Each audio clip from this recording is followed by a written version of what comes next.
Alexandra, you there? Hey, how are you? Hey, man. Let me. How you doing, man? Good. How are you, sir? I'm. Uh, I'm staying dry, man. Where you at? Uh, Georgia. I mean Georgia, Georgia. What part north, of Georgia? very north, border with Okay. North Carolina. How's the weather there today? Oh, amazing. It's actually not too hot, not too cold. It was pretty good for Georgia, Okay. but I don't think we've talked before, have we? no, I've been commenting a couple Okay. times on lives and stuff like that, but no, it's Awesome. the first time, yeah. Okay. So, what can I help you out with today? Uh, First and foremost, I want to say thank you for everything you guys doing for the community. You're killing those gurus. Thank you for that. Dude, Uh, we just, I like. Don't you think, Lo, that like the world's changed in how you consume information? Though it's like it's insanity that we're talking like this. Like a click a button, you're sitting in your place, I'm sitting in mine, and I'm just telling you, there's so much information out there. And here's the crazy part. A lot of you guys think the paid information's like you're safe. It's actually probably the most dangerous information you can get out there. right. And I just tell people, like in the old days, like you better start vetting the people that you're paying to do this. Dude, I'm simple, I'm humble. I've been doing this a long time. I'm dude, the way you see me now, I ain't changing, dude. I've done this a long time. I do well, but I can do a lot better. And like where I'm striving to get, I'm trying to bring you guys up behind me. Right. And I focus on big fat deals. Zach runs the wholesale operation. So I love it. And I like one of my favorite things to do is go on an appointment and talk to sellers. Zach goes, I don't Right. know what's wrong with you. I go, I just enjoy it. It's like a challenge. It's not even about the money for me anymore. If I can help people out and help my family out at the same time, it's a huge win. Like we did 4 deals this week. I Wow. don't sit here and go, oh, I do 15. Who gives a crap how many deals you do a month? If you do one deal and you make 100 grand, you're a rock star. Like, I don't care. Like, it's this, we got to stop bragging about, like, I do X amount of, when someone tells you they do 15 deals, it's like the standard number now. Right. So, what if you made 2 grand a deal? Like, I'm not impressed. That's crazy. So, I just want to get the truth out there, get the information out, and I'm just transparent. So, what can I help you out with today, man? So I'm uh I'm working with a friend, a partner, a friend. He's my friend, and in Florida. So the Okay. central side of it, I would say, mostly close to uh, Orlando. And my Not question too was, far from me. right, yeah. Okay. What's up? So if I'm the the seller signing a contract, do I add my friend's name on a contract, or we're making a different JV contract? How does that work? Okay, so what's your arrangement with this friend? Like, are you guys partnering up on stuff, or is he handling one side of the business for you? So mostly he's my hands and feet there, basically. Okay, so he's your boots on the ground type of deal. Yes, yeah, yeah, yeah. Okay, so does he go on physical appointments? Well, we just started, Okay, and he's gonna go to get the what do you call them uh violations. He's gonna go. He called them, and he didn't let him have it, of course, of as usual. course.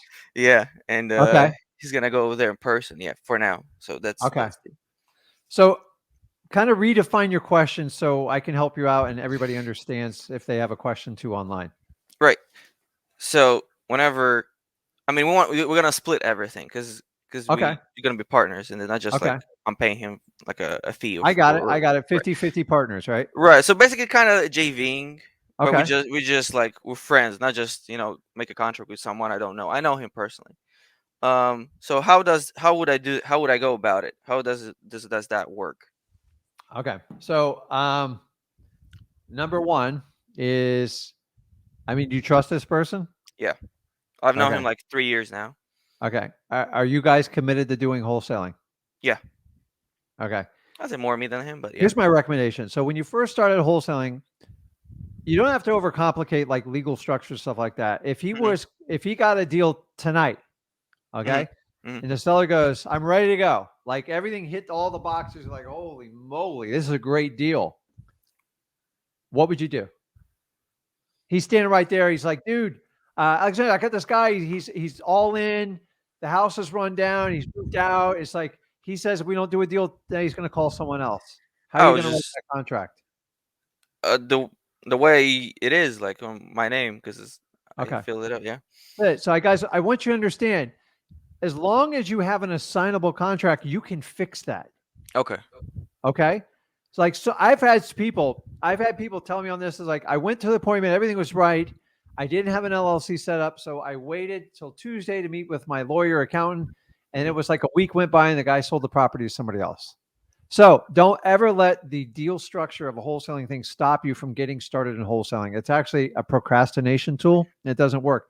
As Right. long as you have an assignable contract, guys, you can open up an LLC up till the day you close. And keep in mind, if you're doing an assignment of contract, in theory, not intent, in theory, you're not actually technically going to own the property. Now, you do have liability for putting your name on the contract, and you got to know that going into it. Okay. Here's the good news is you can open up an LLC anywhere you want. I kind of recommend doing it in the state where you do most of the business because it's a little bit more transparent. But an LLC typically costs you between 100 and 150 bucks to set up. Right. Okay. If I were going to do that, you just basically have a general LLC and you would own 50% of the shares. He would own 50% of the shares. You call it a company. You get an articles of incorporation, which all the kits are done for you, and you open up a bank account. That's it. So, and then what happens if the LLC made $200,000, you would get $100,000. He gets 100,000. It washes through your personal taxes, and based on your taxable bracket, that's how you guys get taxed on it. Okay. Okay, and you got to file some other forms with it. I'm not an accountant here to teach you.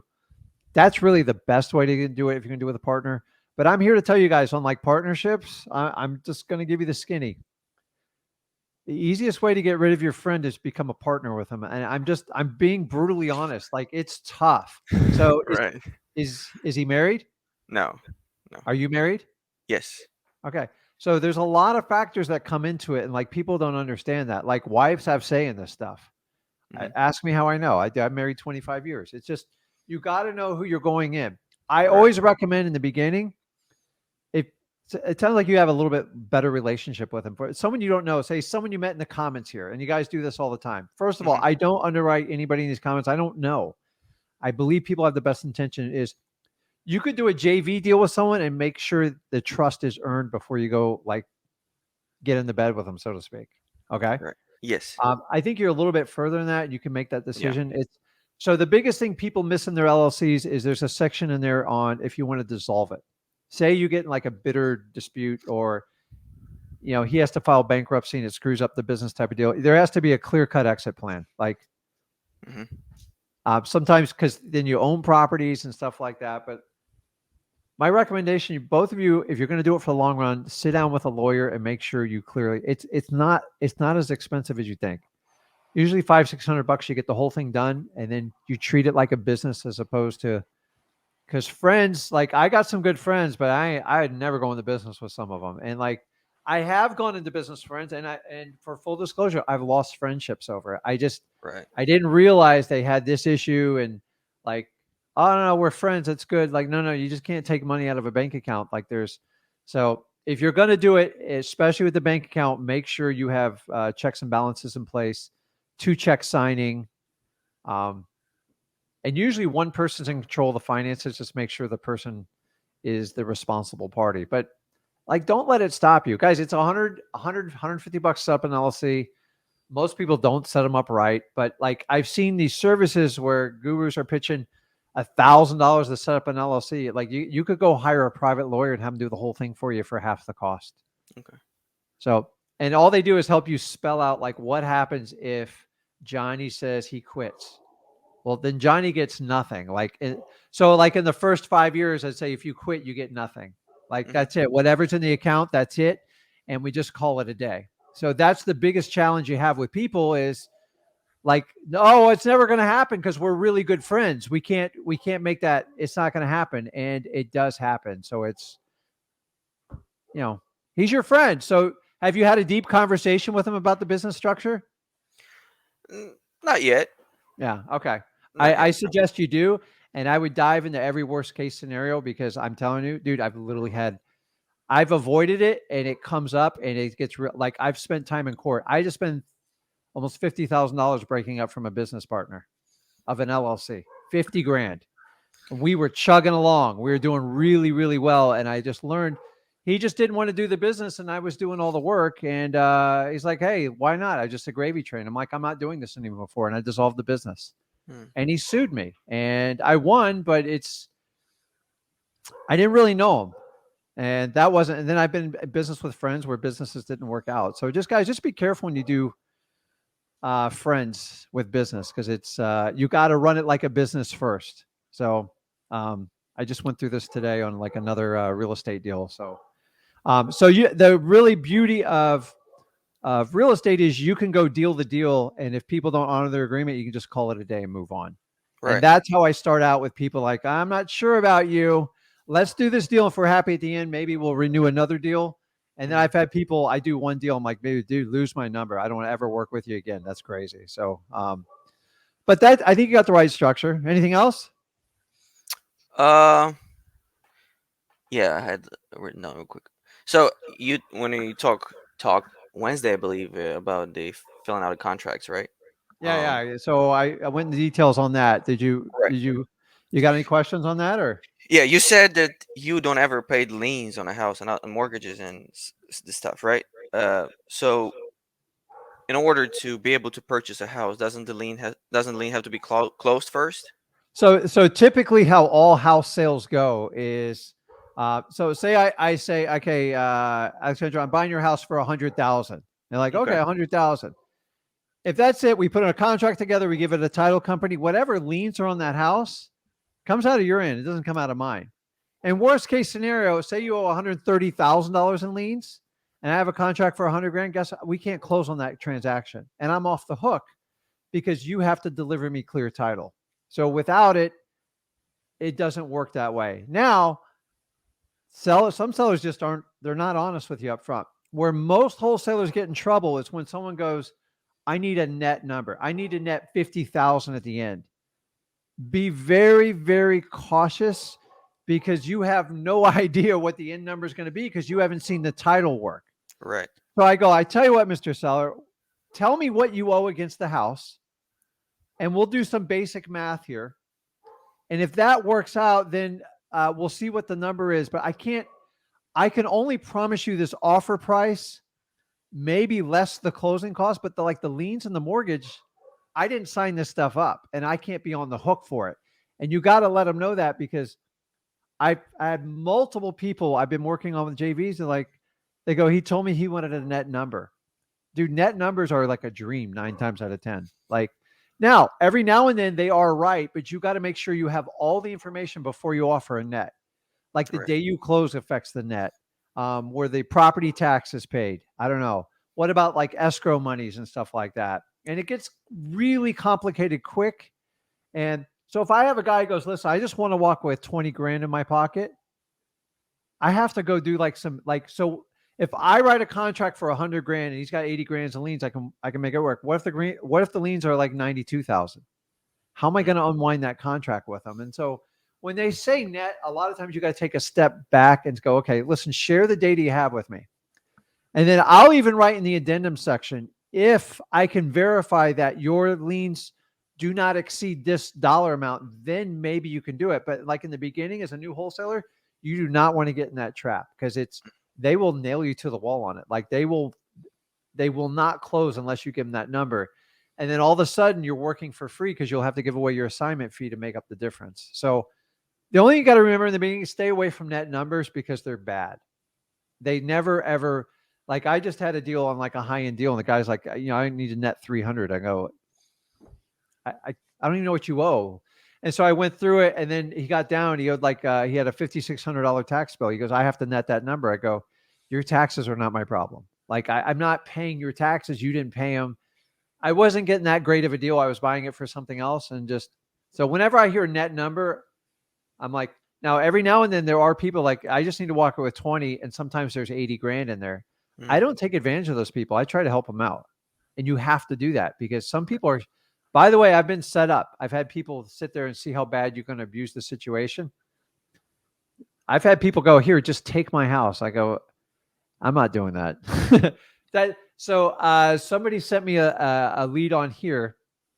I think they private messaged me because the guy just wants to give me his house. I'm like, run. Like nobody just it Give you does help. happen, but it doesn't happen to like brand new people in the business. I'm just like, Right. you're missing something. You need to dig deeper. He won't give me any more information. I go, well, is that someone you Well, really want to buy a house from? So, um, you got it. Like the only problem you're ever going to have is net numbers. So filling out the contract. So guys, the only thing that's negotiable really on the contracts past the price when you're doing wholesaling is the closing fees, right? mhm. Okay. So here's a trick. It's not a trick. It's just how you do wholesaling. If I have a seller that's giving me a really good number and they're like making my life easy, I tell them I'm just going to go ahead and take care of the closing costs. Alexander, does it make a difference if I offer that or not in the end? It does to the seller, but like if you do an assignment of contract, who pays the closing cost? The buyer. So if you can use it as a selling feature to get someone to Right. sign your contract, do it. But make sure you disclose it. Now, when I have a deal that's a little bit tighter, buyers are smart. They're not as stupid as you all think they are. If you could say, listen, I'm going to save you $5,000 in closing fees. I got them to pay their entire side. You just pay your side. They're like, okay, I know I can get maybe $2,000 or $3,000 more in my assignment fee. So Mhm. the only one that's ever really in play past the price to me is the closing fees. And if they're like, listen, Rick, I'll give it to you. You got to pay the closing cost. If it's a smoking deal, I shake their hand right there. If it's tight, I go, Right. you know what? At that number, I can't really include that. I apologize. And I hold tight to it because if you go too high of a number, you're not going to get a cash buyer and you're going to get squeezed out of your assignment fee. And if the number's too tight, you can't double close it because there's not enough money in it. Make sense? Okay. Anything else? That'll be it, I would say, for now. Okay. Let everybody else, someone else who has a question. Okay, bud. Okay. I I appreciate it so appreciate it. much. Have a good one, man. Thank you. I'll You see too. you Yep. later. Okay, guys, that makes sense. The closing fees, a lot of time, that's really, in my opinion, yeah, listen, I bought cars, I bought boats with it. Always focus on the real estate. If you focus on the trinkets in the house, like the couch and the Stairmaster, like I suddenly seeing Pelotons left in houses everywhere. That stuff is like worthless.